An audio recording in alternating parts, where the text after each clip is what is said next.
Welcome to CARICOMP Insider, where high-tech facial recognition meets real-world intelligence.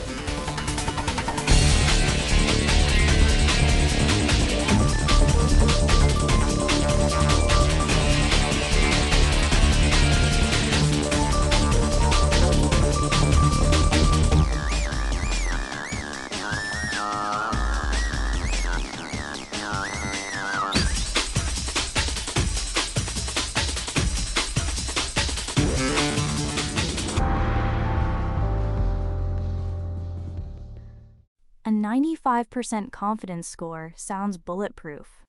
But in a courtroom, that number doesn't mean what almost everyone assumes it means. And over half the people who encounter age verification online try to get around it anyway. That last number comes from research into Australia's age verification rollout. According to reporting by All About Cookies, 51% of users who hit an age check attempted to bypass it. And the most common workaround wasn't fooling a face scan.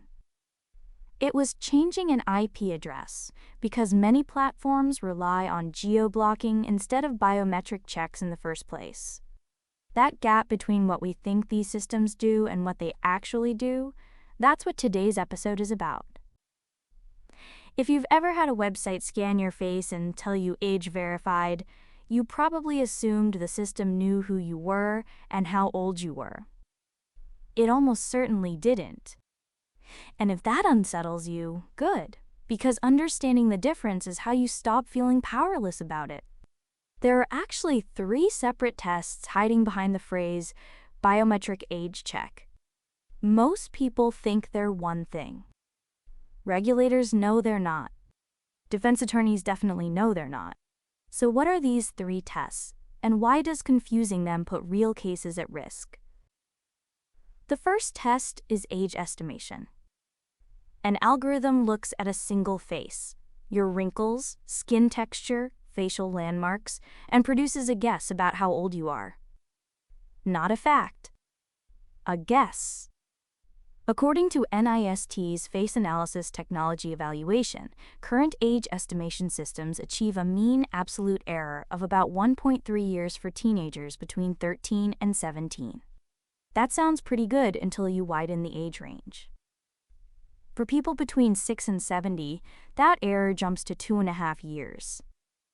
So when a system says age 25, it could realistically mean anywhere from about 22.5 to 27.5.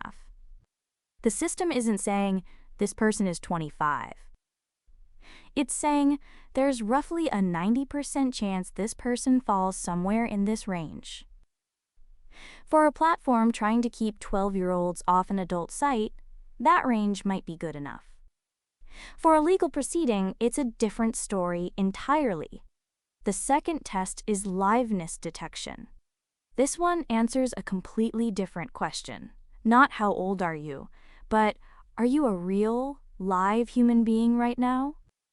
It's designed to catch someone holding up a photograph or playing a deepfake video in front of the camera.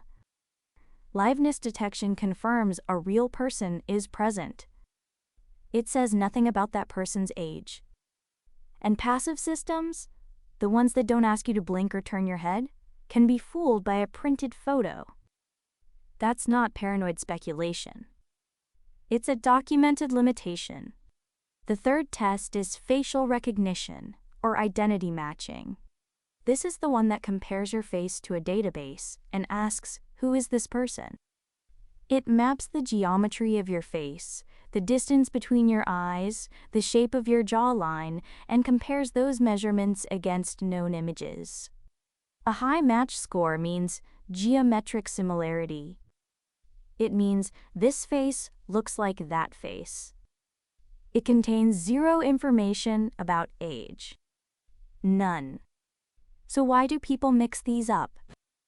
Because platforms bundle them together under one label. You see a message that says age verification complete after a face scan, and your brain fills in the rest. You assume the system checked your identity, confirmed you're live, and verified your age all at once. The confidence scores make it worse. Seeing 95% next to verified feels definitive. But that 95% might only refer to one of those 3 tests. And the tests use completely different algorithms trained on completely different data. According to NIST's technical report, IR 8525, age estimation algorithms are trained on photographs labeled with known ages. Facial recognition algorithms are trained on pairs of photographs labeled with identity. Different training data. Different mathematical problems. A geometric similarity score tells you nothing about whether someone is 21 or 17. Now layer on the bias problem, and it gets harder to ignore. According to Yodi's own published research, age estimation systems show higher error rates for people with darker skin tones. That means the population's most likely to be misclassified. Adults wrongly flagged as minors or minors slipping through as adults are the same populations where the system is least accurate. For someone relying on these results in a legal context, that's a credibility problem. For the rest of us, it means the face scan that felt routine might be making its worst mistakes on the people who can least afford them. Regulators have already caught on. The UK's Ofcom lists document verification, biometric matching against government ID, open banking, and digital identity services as approved age verification methods. Self-declaration and facial age estimation alone don't make the cut. The European Commission initially declined to recommend facial age estimation for high-stakes contexts like gambling and adult content. The reason is straightforward. A probabilistic guess doesn't carry the certainty those situations demand. Some jurisdictions have moved toward requiring it anyway, because an imperfect gait beats no gait at all. But better than nothing and legally sufficient are 2 very different standards. The Real Article's analogy puts it perfectly. Age estimation is a security guard eyeballing a crowd to guess who looks over 21. Fast, scalable, useful as a rough filter. But when the law requires someone to prove their age, that's checking an ID at the door. Those are 2 completely different security gates. And a defense attorney doesn't need to disprove the technology.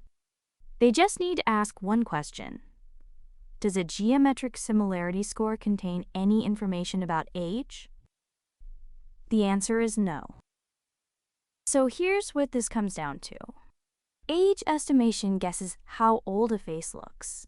Liveness detection checks that a real person is in front of the camera. Facial recognition asks who that person is. 3 different questions, 3 different algorithms, 3 different answers, and none of them, alone, does what the phrase biometric age verification implies. Whether you're documenting evidence for a case or just wondering what happened when that website scanned your face, the distinction is the same. Knowing which question was actually answered is the difference between understanding and assumption. The written version goes deeper. Links below. Now you know something most people in this industry don't. Use it. And when you're ready to put it to work, caracomp.com. We'll see you tomorrow.